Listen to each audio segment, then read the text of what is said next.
This is Politics and Media 101. I'm Jeff Browning. Isaac Saul is the founder of Tangle, an independent, ad-free, nonpartisan outlet where he summarizes the best arguments on the left and right about the news of the day. We all know that the media is polarized, yet we all still consume it.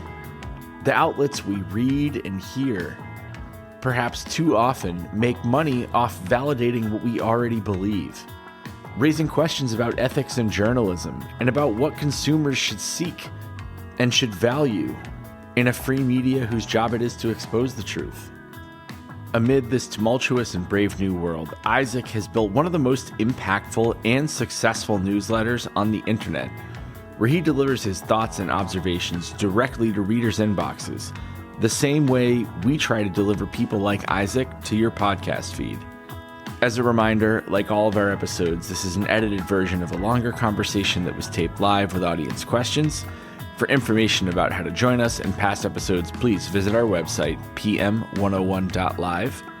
Please also take a second to subscribe so you don't miss our next episode coming this Monday featuring Mavemba Dizolale, who's the director of the Africa program at CSIS. Without any further ado, let's roll the tape. How did you decide to get into journalism? What was that process like?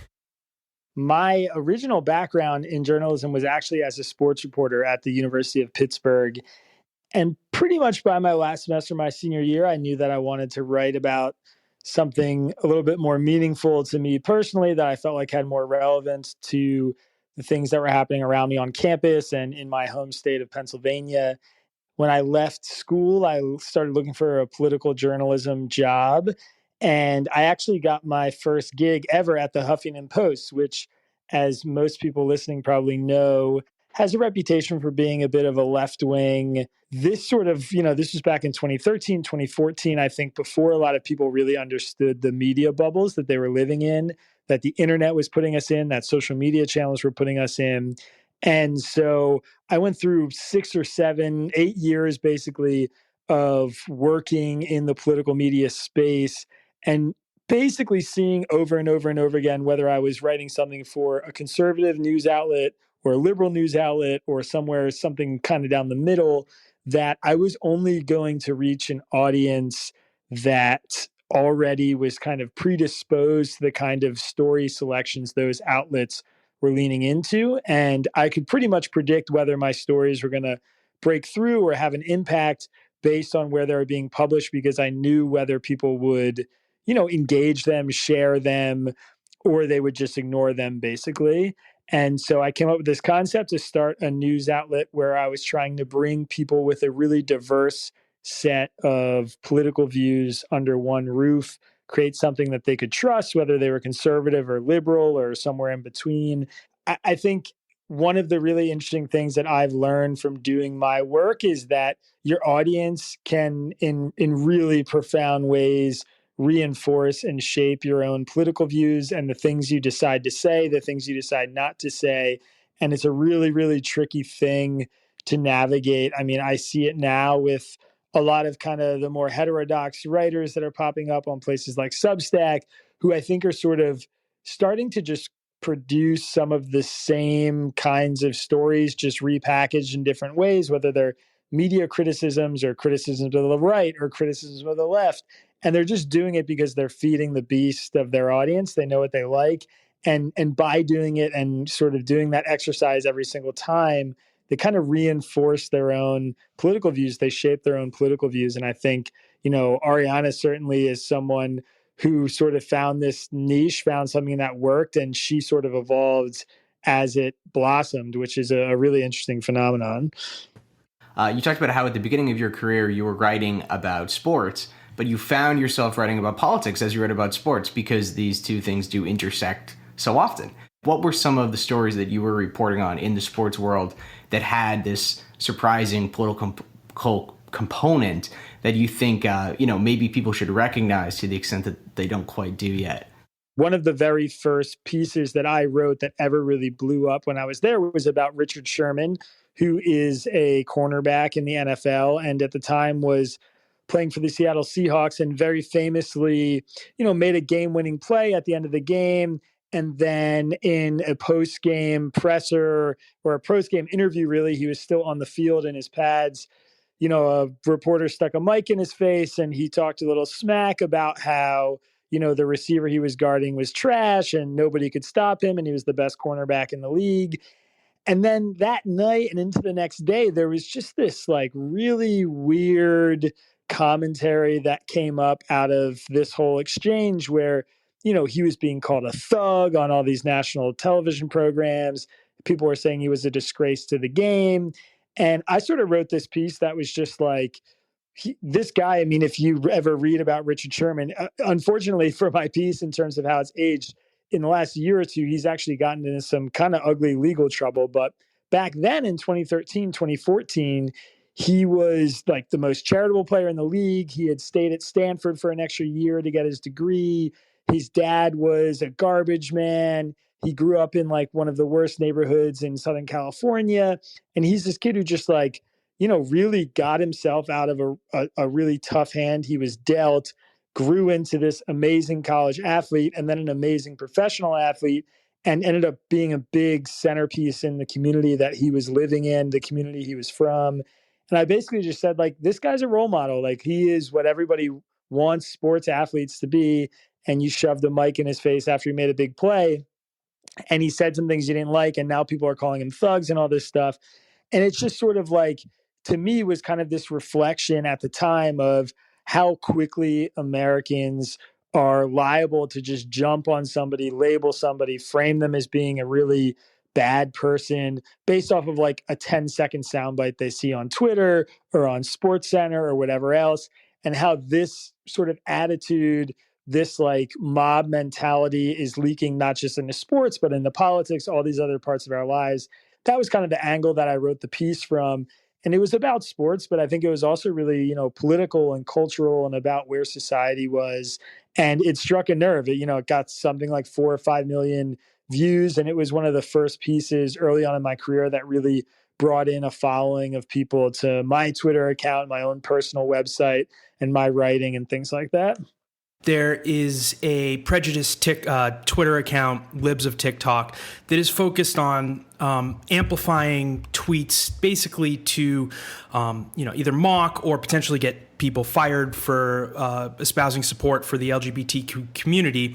And it was an anonymous account somewhat, right? Until today, Taylor Lorenz, a journalist for the Washington Post, formerly the New York Times, wrote an article describing a lot of things, especially that the creator of the Libs of TikTok Twitter account was at the January 6th riot insurrection.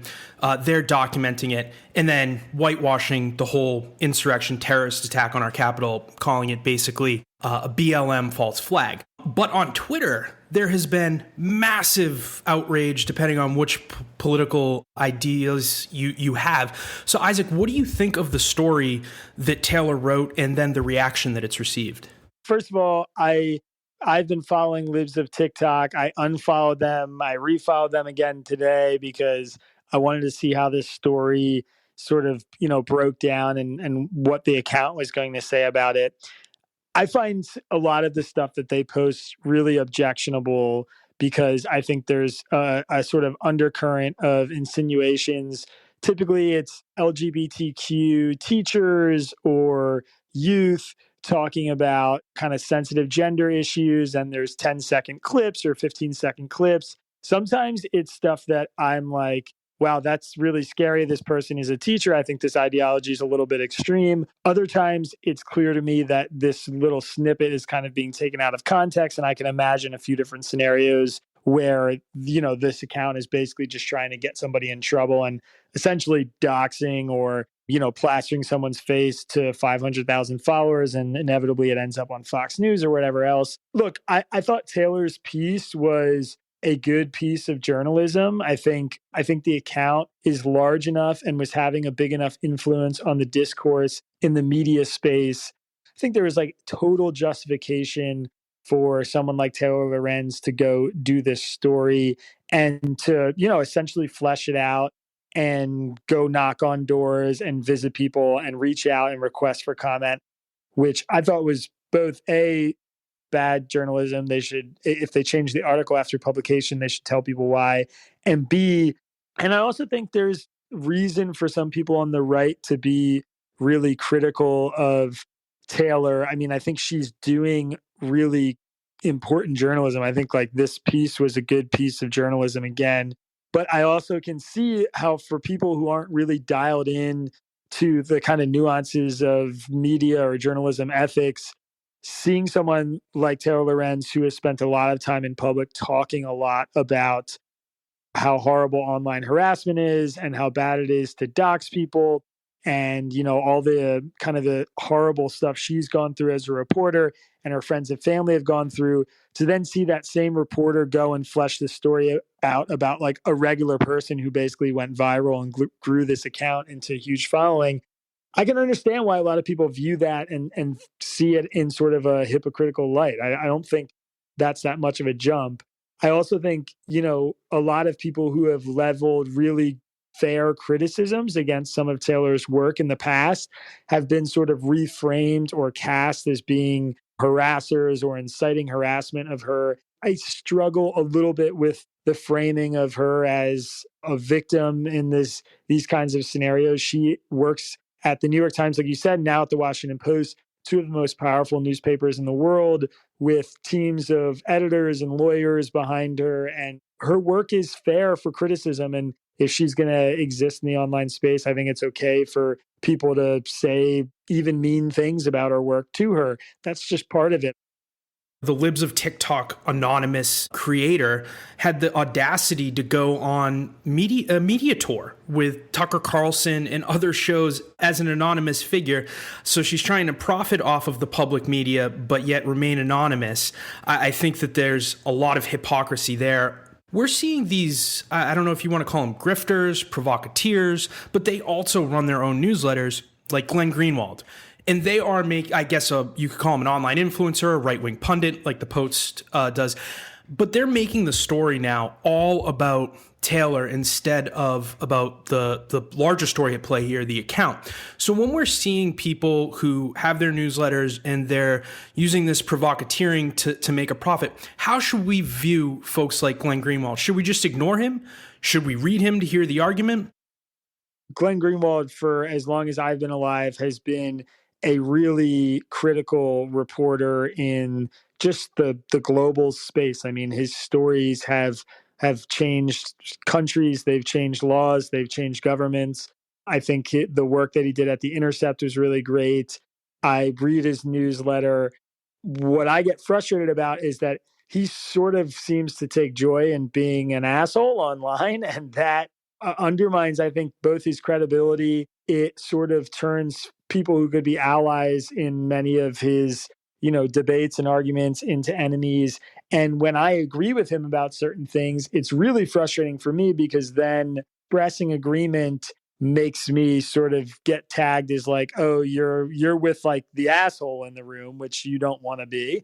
I think a lot of his criticisms about Taylor in particular on social media have just been like clearly a little bit over the line, gross, intended to get people to go to her account and say horrible things to her. And I referenced earlier a lot of writers who I think are kind of just repeating the same stories in different formats and kind of being, you know, reaffirmed and reaffirmed and reaffirmed by their readership, which sends them further and further down the rabbit hole they're in.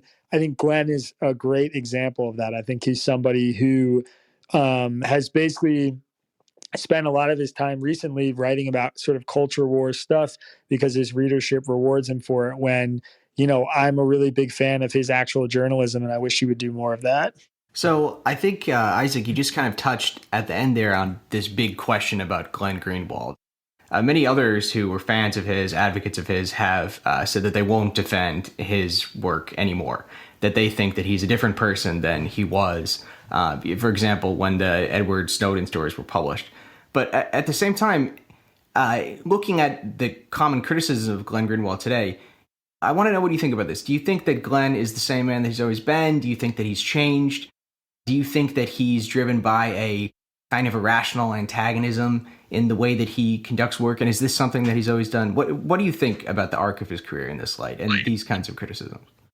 I don't think not changing is kind of like an admirable characteristic. I think, in fact, I think the opposite. I think people who don't change over time after more experiences and more input are probably doing something wrong. So the fact that he's changed, I don't think is necessarily a bad thing. I do think that he has sort of latched on to a little bit of the online grievance culture. I mean, I remember even a few years ago when he was talking and writing and tweeting openly about how Twitter was bad for him and poisonous for some of the dialogue. And, he felt himself acting in a less appropriate or admirable manner online because of how much time he was spending on Twitter.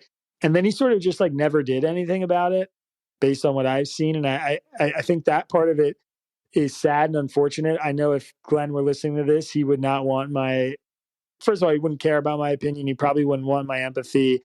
And I think he would find it kind of condescending that talking about him in that way. But that's my honest assessment of it. I think he gets rewarded in the space that he operates in now when he is sort of taking these kind of mean and cruel dunk fire breathing takes on people. I think that gives him more clout in the circles that he's operating in now, and I think that's pretty unfortunate. He still does a lot of good journalism, and I think a lot of the pieces he writes are still really important. I think he's gotten a lot of things right even in the last couple of years about mistakes the media was making or how mainstream stories were playing out in sort of absurd ways. Specifically, I think he's done a really good job of writing about the intelligence agencies in the United States and how so many, former intel officials are now becoming pundits, and how the American public has just sort of swallowed stuff like that wholesale, despite all the obvious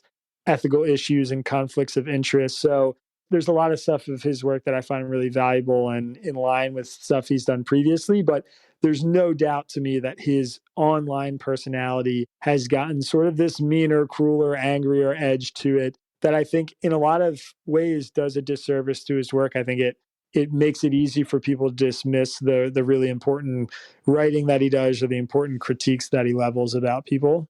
When you're referring to the major critics of Taylor Lorenz in the media, someone who comes to mind is the New York Times' own talisman, and that's Maggie Haberman.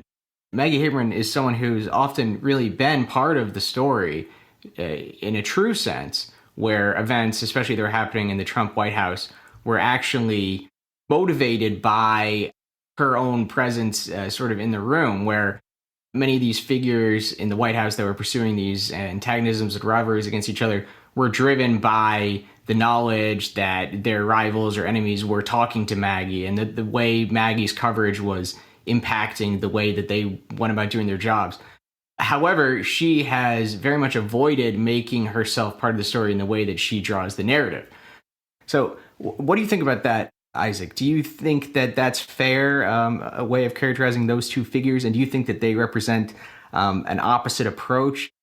I do think that they represent a little bit of an opposite approach. If I remember correctly, what Maggie was basically saying was that her and Taylor don't go about journalism in the same way.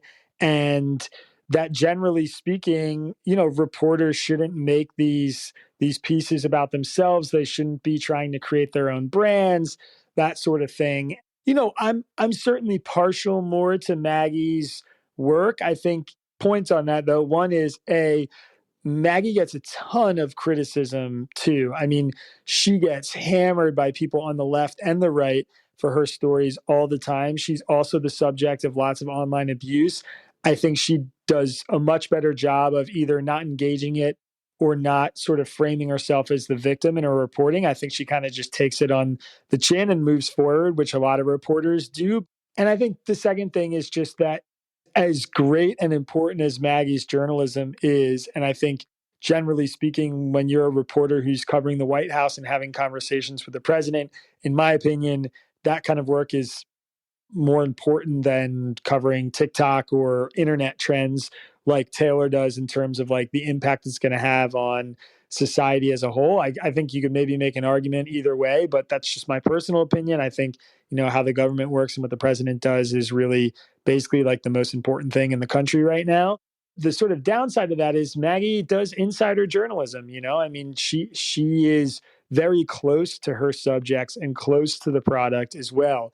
And there are all sorts of different conflicts of interest that come up there, even when she's not totally visible. I mean, the really basic and obvious and classic one is like, if Maggie Haberman pisses off Donald Trump, will he answer her phone calls anymore?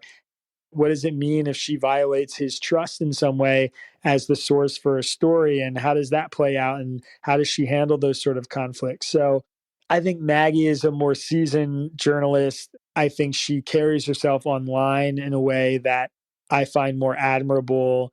And I think she's done, a lot more important work in terms of stories that have shaped the country and society as a whole. But, I also think Taylor represents a sort of new breed of journalists that are coming up too. And they're going to be a part of the space going forward.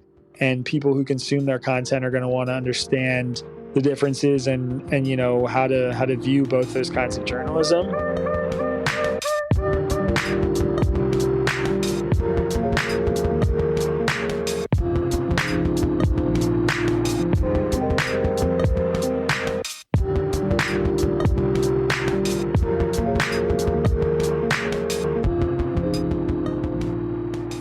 With the rise of Substack, there's been all of this attention on the newsletter as its own form, apart from, a blog or a column. I just kind of wanted to hear from you, Isaac. How do you see a newsletter as a concept?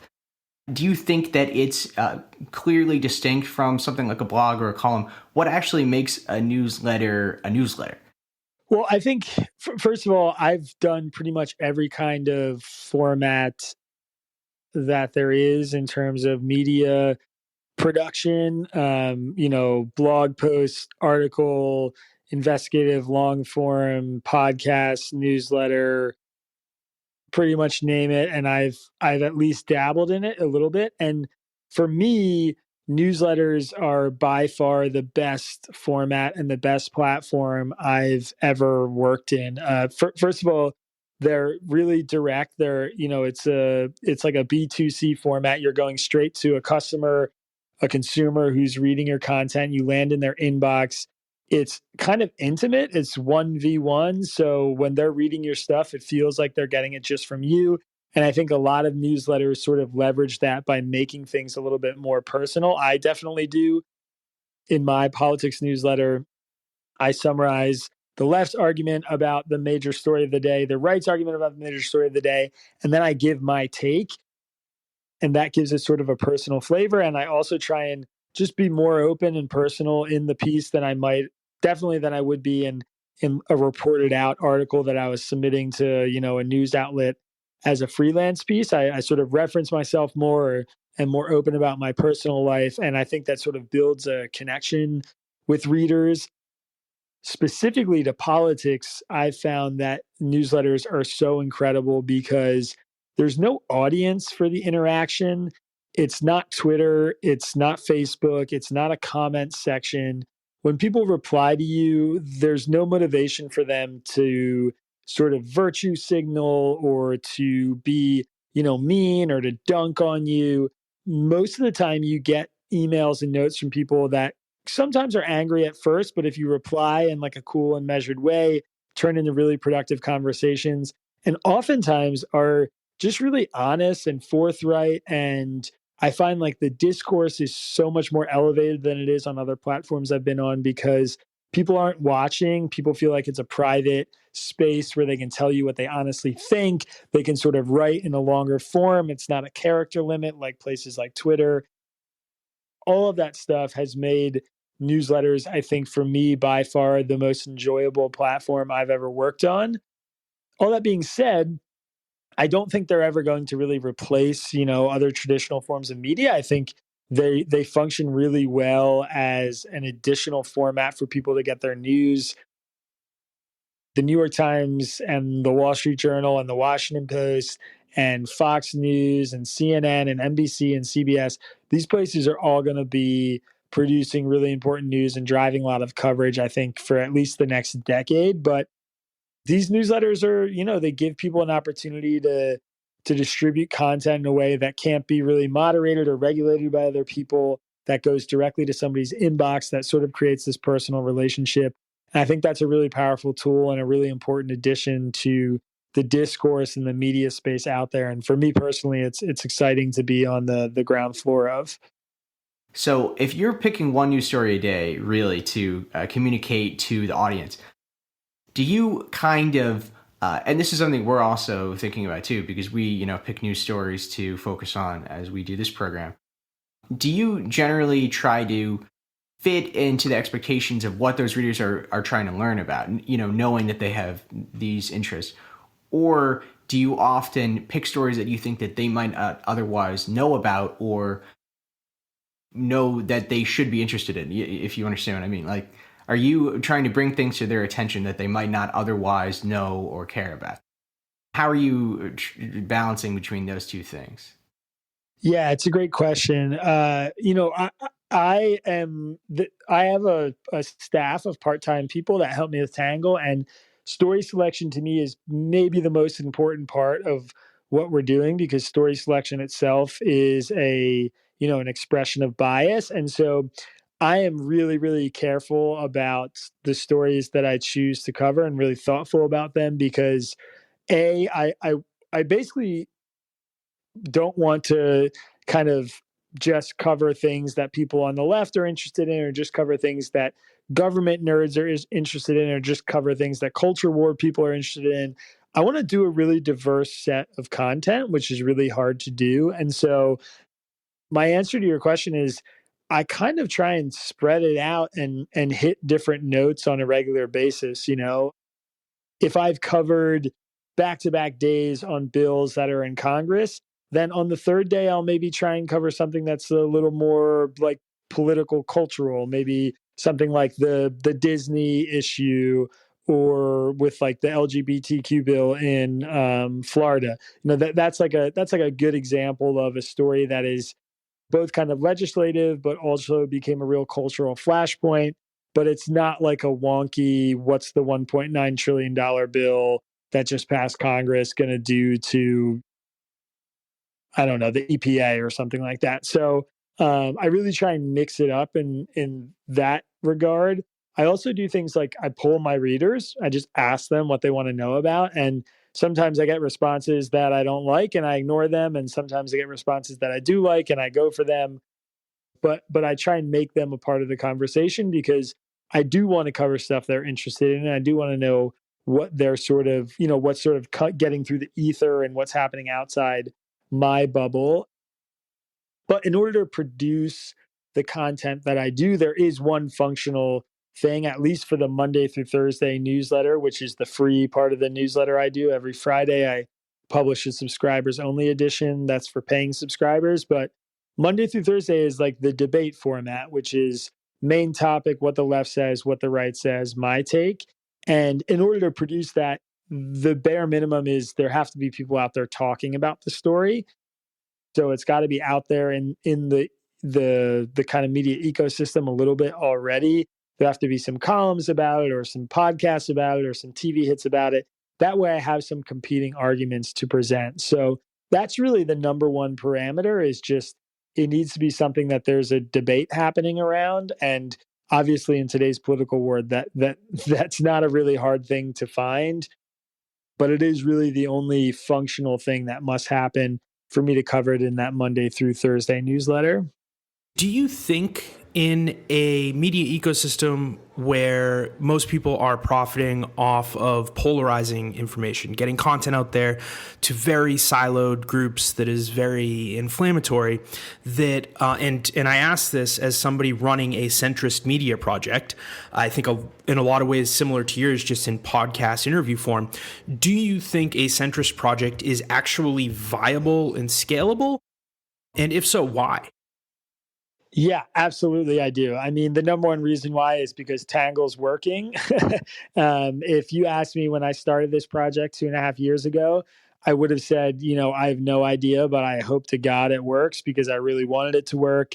And I really believed in kind of the mission orientation of what we were doing, where we were trying to bring a diverse group of people under one news roof and really expose them to ideas that they might not like while also seeing ideas that felt like they represented their own views.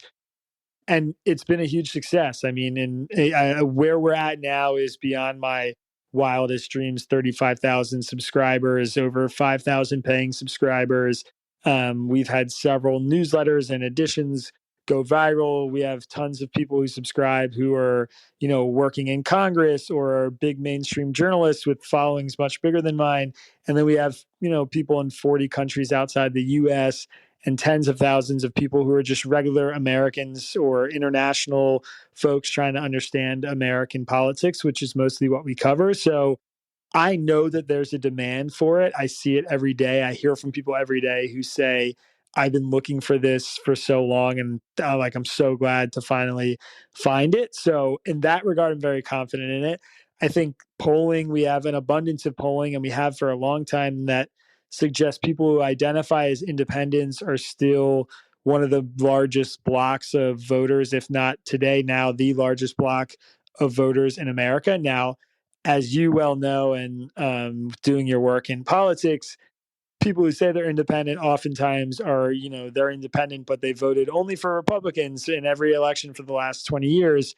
But the fact that people identify that way, even if they may end up the way it comes out in the wash, is they end up voting one way or the other, 95% of the time, I think is really important. And I think it's a really understated thing. I think it's a representation of both the fact people either don't want to be attached to a party label, or they want to maintain their own independence, or they really do view themselves as being kind of centrist or moderate or somewhere in the middle.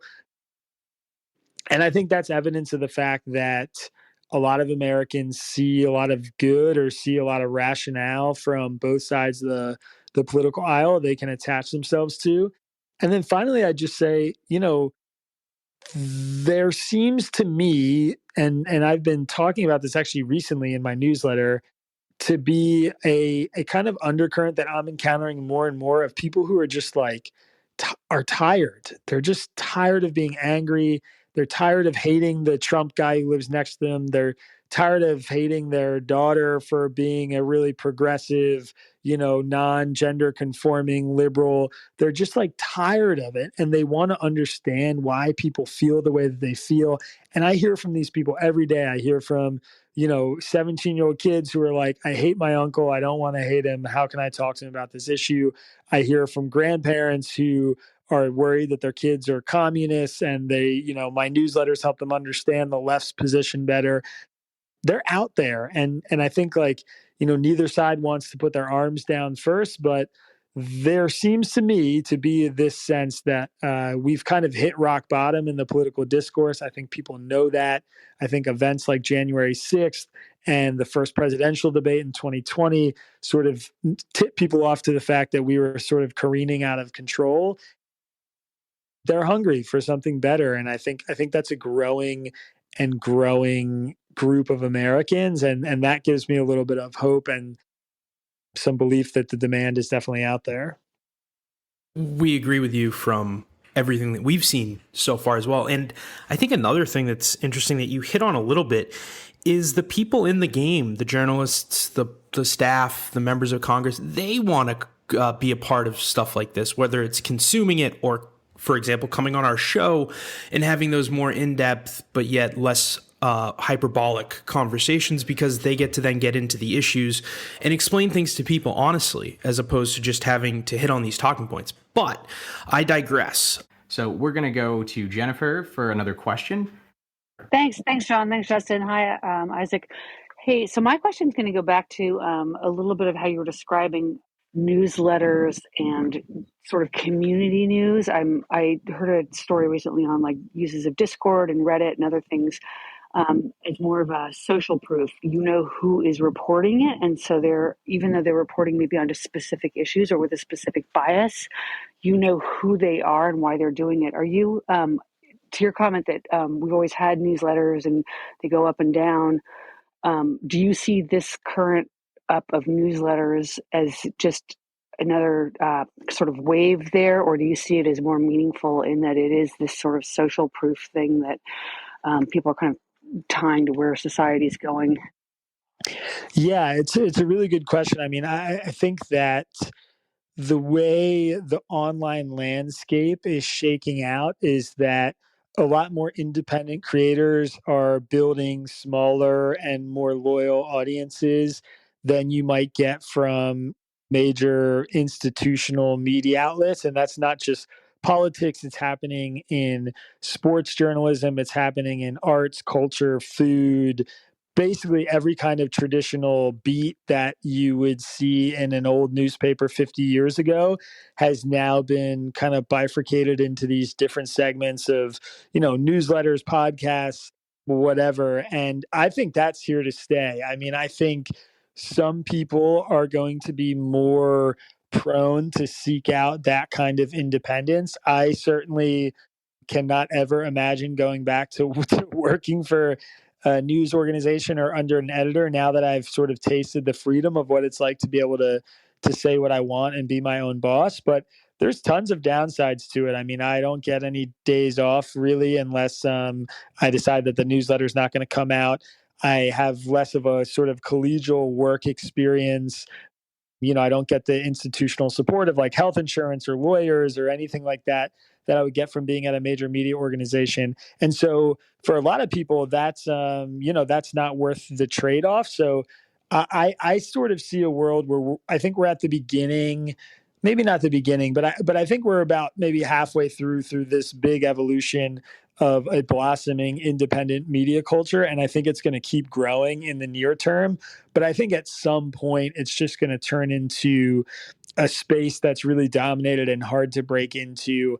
And there will be like, a few thousand really big independent creators and a couple hundred really big media websites or news outlets or whatever in your given sports and politics and topics like that. And I think people are just going to go to the ones that they really like and use a mix of them, kind of like they're doing now. But I think newsletters for sure are here to stay because I think email is pretty much unbreakable.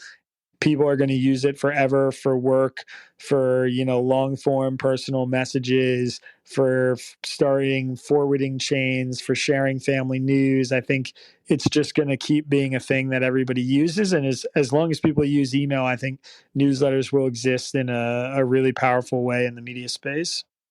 We will go to Andy for our last question, then we'll probably kick it over to Ike or Isaac or whatever you want to call him for last thoughts. Andy, over to you. Thanks, Justin. Many thanks for joining us today. Isaac, great to hear from you. Here in the UK, we are just in the process of introducing an online safety bill. Actually just went through Parliament for its second reading today, in fact.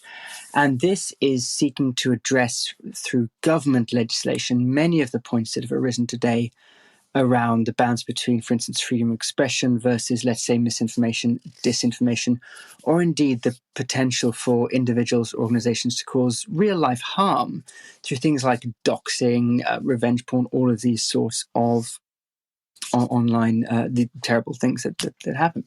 So what I wonder, and obviously this feeds into the email format, feeds into the regulation, self-regulation, even of the tech platforms. I wonder if we could get your opinion on the likely potential success of governments regulating the media, obviously setting aside cases like Russia and China, and whether or not, regardless of whether they're likely to be successful or not, whether it's actually a good and moral thing for a government to do in regulating the media in today's modern online information environment. Many thanks.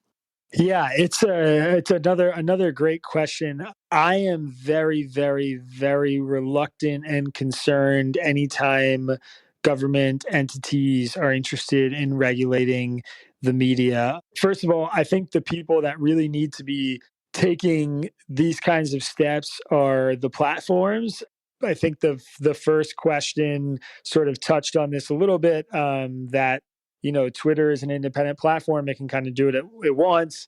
I tend to hold that view too. I think Twitter has a larger responsibility being a sort of, the modern day town square, that it has to appease to some kind of balance in the decisions that it's making, but it is a private platform. The issue that, I think is really important when you talk about or think about government regulation is that what you want is a world where a maximum number of people can participate in the discourse in a way that's, safe, quote unquote. And I don't mean that in like a safe space. That's not what I'm talking about. Not like the liberal or progressive version of this, that like you don't need to hear anything that maybe hurts your feelings or whatever.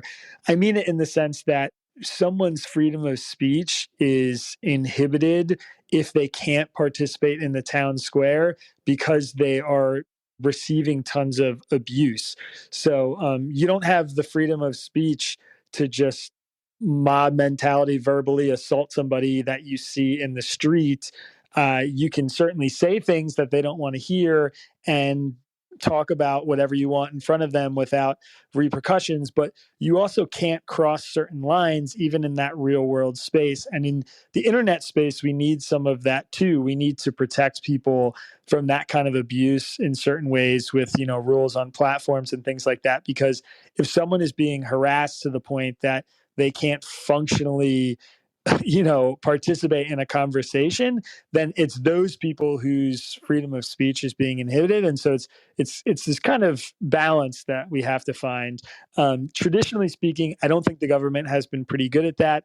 I don't think when we give the government a lot of leash to do that, they tend to make well-reasoned decisions around how to regulate speech. I think given the importance of speech in order to criticize our governing bodies, the idea that they would be able to make the rules about how we go about doing that is deeply concerning to me. It's not something that I would ever feel comfortable with. I think, just generally speaking, it seems much better to me if the platforms are the ones who are dictating how these conversations are happening. The government in America, I'm less familiar with the United Kingdom's laws, but it already does regulate speech in certain ways. The freedom of speech is not, and this kind of immutable thing. There are certain limits to it, and I think those limits, as they exist now, are the way that they should be. I think the spaces where we really need to improve is